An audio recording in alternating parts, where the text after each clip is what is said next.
আমি 2024 সালে এসেও দেখেছি অনেকের না আইফোন 7 এর প্রতি একটা সফট কর্নার কাজ করে, আইফোন 7টা কিনতে চায়, যেটা বর্তমান সময় আপনি ইউজ মার্কেটে 13 থেকে 14 হাজার টাকায় পেয়ে যাবেন।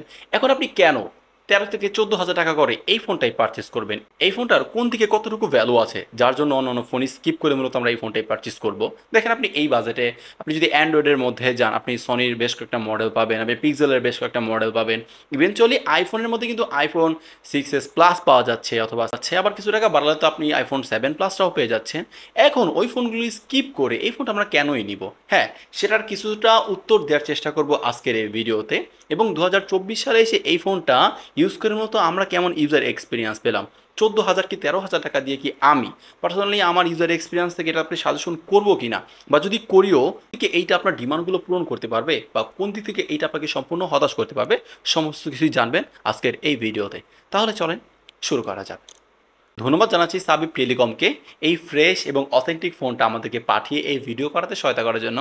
না, এটা আহামরি ওরকম ফ্রেশ না, তবে টুকিটাকি ফ্রেশ বলা যায় যদি আমরা আজ থেকে 7 বছরের আগে একটা ফোন হিসেবে কম্পেয়ার করি। তো এই ফোনটা পাঠিয়ে আমাদের এই ভিডিও করাতে সহায়তা করার জন্য আপনি যদি এই ফোনটা কিনতে চান, অবশ্যই সাবিব টেলিকমে ভিজিট করতে পারেন। তাদের সবরা বসুন্ধরা সিটির বেসমেন্ট 2-তে তাদের যাবতীয় ইনফরমেশন আমি ডেসক্রিপশন বক্সে দিয়ে রাখলাম। যদি এই ভিডিওটা দেখে যদি মনে হয় ফোনটা কিনবেন, তাহলে তাদের সাথে যোগাযোগ করতে পারেন। দেখেন, যদি ফোনের লুকস আর ডিজাইনের কথা বলি, 2022 সালে এসেও কিন্তু আইফোনের 7 ডিজাইনটা মেনটেন করে তারা আইফোন SE22 ওই ফোনটা কিন্তু লঞ্চ করেছিল। তো অ্যাজ ইউজুয়াল দেখতে পারতেছেন সামনে আর পিছনে প্রোটেকশন করতেছে কর্নিং গোরিলা গ্লাস। আপনার সামনে যে ডিসপ্লেটা আছে এটা হচ্ছে 4.7 ইঞ্চ, আর ফ্রেমটা হচ্ছে অ্যালুমিনিয়ামের। পেছনের দিকে সে আপনার 12 মেগাপিক্সেলের একটা মেইন সেন্সর রয়েছে, আর সামনে আপনি সিকিউরিটি আনলকের ক্ষেত্রে হোম বাটন একটা ফিঙ্গারপ্রিন্ট পাচ্ছেন, যেটা আপনার প্রেশার সেন্সিটিভ মূলত। তো এই হচ্ছে মূলত ডিজাইনটা। এখন যদি এই 2024 সালে এসে আইফোন 7 এই ফোনটার ডিজাইনের জায়গায় পার্সোনালি আমি মার্ক দেই, তাহলে এটাকে দিব আমি 10-এর মধ্যে 4। আমার কাছে এমনটাই মনে হলো। আপনি এই ফোনটার ডিজাইনকে 10-এর জায়গায় কত দিবেন সেটা অবশ্যই চাইলে কিন্তু আমাদের কমেন্ট সেকশনে জানাতে পারেন। দেখেন, যদি ফোনের ডিসপ্লের কথা বলি, ফোনটাতে আছে আপনার 4.7 ইঞ্চি একটা আইপিএস এলসিডি প্যানেল, আর এটার ম্যাক্স পিক ব্রাইটনেসটা হচ্ছে 625 নিট। এখন আউটডোরে ব্যবহার করতেছি, একদম রোদের মাঝখানে আছি আমরা বলা যায়। তো ডিসপ্লেটা দেখতে আমার কাছে আহামরি ওইরকম প্রবলেম মনে হচ্ছে না, তবে হ্যাঁ, নিঃসন্দেহে বলবো এটা কিন্তু ডিসপ্লের ভিজিবিলিটিতে কিছুটা ঘাটতি আছে। তবে দেখতে যে একদম বেগ পথ হচ্ছে বিষয়টা আবার এমনও কিন্তু না। এটার পিপিআই ডেন্সিটি হচ্ছে 326। তো সেই ক্ষেত্রে বলবো এটার কালার অ্যাকিউরেসি, কালার কন্ট্রাস্ট আমার কাছে একটু ঘাটতি ঘাটতি লেগেছে, বা একটু কমতি কমতি মনে হয়েছে। আপনি দেখুন, আপনি যদি 13 থেকে 14 হাজার টাকা খরচ করেন এই বাজেটে, আপনি যেই ফোনগুলো পাবেন আমার কাছে মনে হয়েছে ওই ফোনের ডিসপ্লেগুলো এটা চাইতে বেশ ভালো একটা আপনাকে পারফরমেন্স দিবে, আপনাকে এক্সপিরিয়েন্স দিবে। তো এটার কন্টেন্ট ওয়াচিং এক্সপিরিয়েন্স ছাড়া আমি কোনো অংশে বলবো না যে ভালো পেয়েছি, বা আমি কন্টেন্ট ওয়াচিং এক্সপিরিয়েন্স নেওয়ার জন্য কখনো এই ফোনটা পারচেস করবো। কারণ দেখেন, এটার ডিসপ্লেটা হচ্ছে 4.7 ইঞ্চি, উপর দিকে চিন ভেজেলগুলো এত পরিমাণ বড়, এই জন্য আমার কাছে আসলে এগুলো কখনোই অ্যাকসেপ্টেড মনে হয় নাই। আচ্ছা, আমার চলুন বাকি শর্টগুলো ইন্টার কন্ডিশনে বলি, এখানে প্রচুর রোদ বেড়ে গেছে। আবার এদিকে অপারেটিং সিস্টেমে আইফোন অপারেটিং সিস্টেমে ফোনটা রান করতেছে 17.8.1, অর্থাৎ 3 বছর আগে কিন্তু এইটা আপডেট বন্ধ হয়ে গিয়েছে। কারণ আমরা জানি বর্তমান সময় কিন্তু 18 রান করতে, সেখানে কিন্তু 15 আপনি আইফোন 7-এর সর্বোচ্চ সাপোর্টটা পাচ্ছেন। এটা র্যাম হচ্ছে 2 জিবি, আর স্টোরেজ আপনি কয়টা ভেরিয়েন্টে পাবেন, আপনার 32, 256, 128, অর্থাৎ এখানে 64 ভেরিয়েন্টে কিন্তু স্টোরেজের কোনো আইফোন 7 হচ্ছে না। তো আমাদের হাতে যে ইউনিটটা আছে এটা হচ্ছে আপনার 128 জিবি ভেরিয়েন্ট, যার প্রাইস হচ্ছে 13,000 টাকা। তো এটা র্যাম ম্যানেজমেন্টের পারফরমেন্স আমার কাছে মোটামুটি অ্যাভারেজই মনে হয়েছে, এতটাও ফাস্ট অ্যান্ড অ্যাকুরেট মনে হয়নি। সামথিং ডিলে অ্যান্ড ল্যাকিংসে ফিল করছি, যেহেতু এখানে 2 জিবি র্যাম আর বেশ আগের ফোন, তো জাস্ট ওরকমই একটা অ্যাভারেজ পারফরমেন্স পেয়েছি। আবার চিপসেটের জায়গায় ফোনে ব্যবহার করা হয়েছে অ্যাপেলের A10 ফুশন, যেটা 16 ন্যানোমিটার আর্কিটেক্টের বিল্ড আপ করা একটা চিপসেট। তো এই ফোনে চিপসেট দিয়ে ডে টু ডে লাইফে জায়গা কাজবাজ করছি, মোটামুটি চালিয়ে নিতে পেরেছি। পাশাপাশি আমরা যখন এই ফোনে দিয়ে 2D গেমগুলো রান করে দেখলাম, মোটামুটি অ্যাভারেজের কাছে একটা পারফরমেন্স দিয়েছে, চালিয়ে নেওয়ার মতো একটা পারফরমেন্স দিয়েছে। বাট এটা কিন্তু আপনারা জানেন অতটাও পাওয়ার এফিসিয়েন্ট চিপসেট না, বা অতটা পাওয়ারফুল চিপসেট না। তো সেক্ষেত্রে মোটামুটি 2D গেম, যে টুকিটাকি game R day to day লাইফের নর্মাল পারফরমেন্স, এগুলোর ক্ষেত্রে চালিয়ে নেওয়া যাবে। বাট বস, যদি আপনি ভাবেন আপনি এই ফোনটা দিয়ে এক্সট্রিম লেভেলের গেমিং করবেন, তাহলে আপনার আশাটাই বৃথা। তো মোটামুটি 2D গেম চালিয়ে নিতে পারবেন, বাট রাফ গেমের জন্য কিন্তু কখনোই আইফোন 7টা নয়।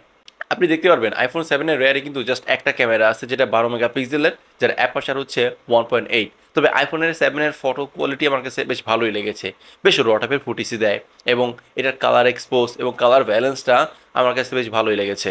ডায়নামিক রেঞ্জের ব্যাপারটা আমার কাছে বেশ ভালোই লাগলো। প্রপার সানলাইটে একদম আলোতে আপনি যদি এইটা দিয়ে কোনো ছবি ক্যাপচার করেন, বেশ আউটস্ট্যান্ডিং পারফরমেন্স পাবেন।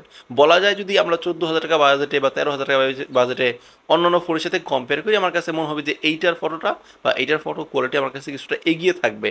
আর যদি ভিডিও সেকশনে আসি, আপনি কিন্তু এই ফোনটার মেইন ক্যামেরা দিয়ে সর্বোচ্চ 4K তে 30 FPS এ ভিডিও রেকর্ড করতে পারবেন। চলেন এগুলো আপনাদেরকে আউটডোরে গিয়েই দেখাচ্ছি।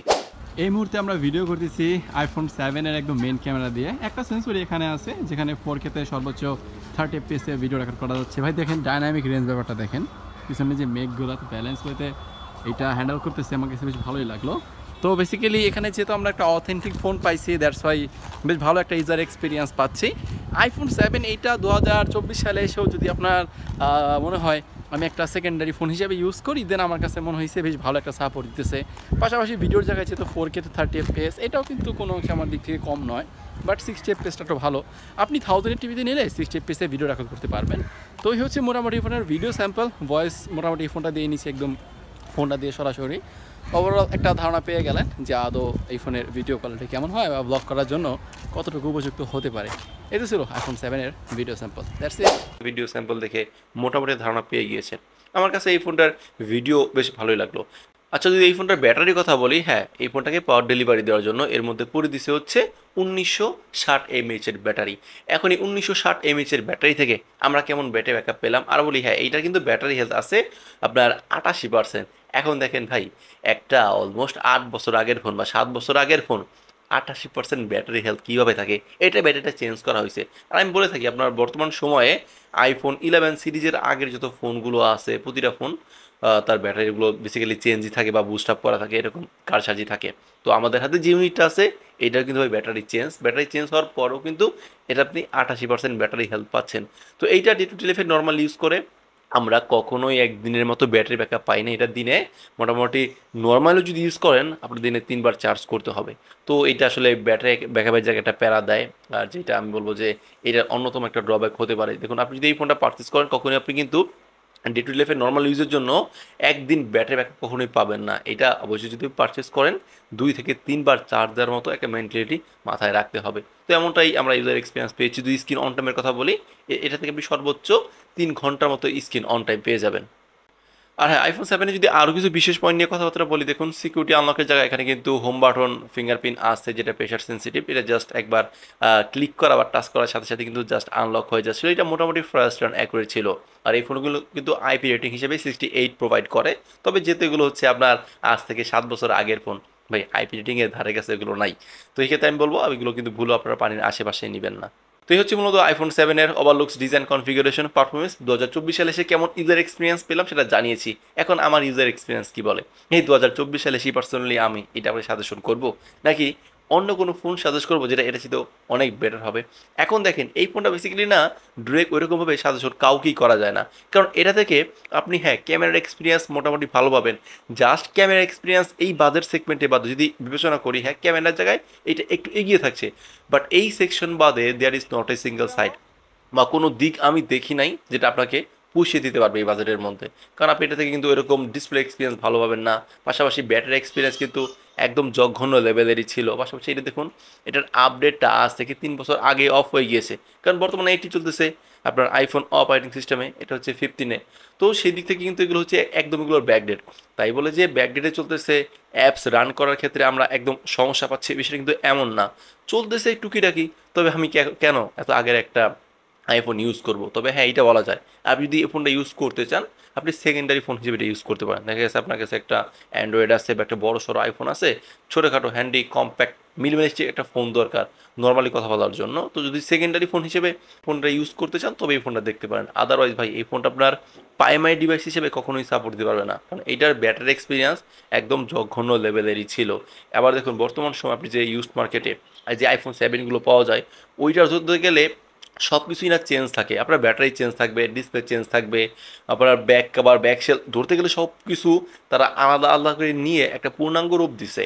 তো ওই জায়গা থেকে আপনি কেন এখন একটা এরকম ফোন এই 2024 সালে এসে 13 থেকে 14 হাজার টাকা দিয়ে পারচেস করবেন? আপনি 13 থেকে 14 হাজার টাকা দিয়ে নতুন ফোন বিবেচনা করেন, বেশ ভালো কিছু ফোন পাবেন। ইনফিনিক্স, টেকনো, অনেক ফোনই পাওয়া যায়। আর যদি ইউজ ফোনের কথা বলি, আমি বলব যে পিক্সেলের ফোন দেখতে পারেন এই বাজেটে, বা সনিরও কিছু ফোন আছে। মোটামুটি যদি ওগুলো যে একদম বেস্ট এই বাজেটে ওইটা বলবো না, বাট আমি যদি এই আইফোন 7 এর সাথে কম্পেয়ার করি ক্যামেরা বাদে, তাহলে আমার কাছে মনে হয়েছে যে ওগুলো চাইতে এটাই বেশ ভালো হবে। এখন আপনি শুধুমাত্র ক্যামেরার জন্যই তো একটা ফোন পারচেস করবেন না, তাই না? তো আমার মূল কথা ও মোদ্দা কথা হচ্ছে, যদি আপনার বাজেটটা 13 থেকে 14,000 টাকা হয়, ক্যামেরার ক্ষেত্রে একদম এক্সট্রিম লেভেল ডিমান্ড আছে। আর যদি আপনার ওই টুইটাকে ইউজ করবেন প্রাইমারি ডিভাইস হিসেবে না, সেকেন্ডারি ফোন হিসেবে ইউজ করতে চাইলে, তবে আইফোন 7টা মোটামুটি রিকমেন্ড করার মতো যায়। তাছাড়া ভাই কোনোভাবেই আমি 2024 সালে এসে আইফোন 7টা রিকমেন্ড করার মতো জায়গা পাই না। তো এই হচ্ছে মূলত এই ফোনটা নিয়ে আমার মতামত বা আমার অভিমত। তবু হয় দিন শেষে কেনা না কেনা সেটা তো একান্ত আপনার ব্যক্তিগত সিদ্ধান্ত। তো আজকে ভিডিও পর্যন্তই। যদি ভিডিওটা ভালো লাগে অবশ্যই একটা লাইক করে দিন। আপনি যদি এখনও আমাদের এই ছোট্ট পরিবারের সদস্য না হন, সাবস্ক্রাইব করে সদস্য হয়ে যাবেন। আল্লাহ হাফেজ।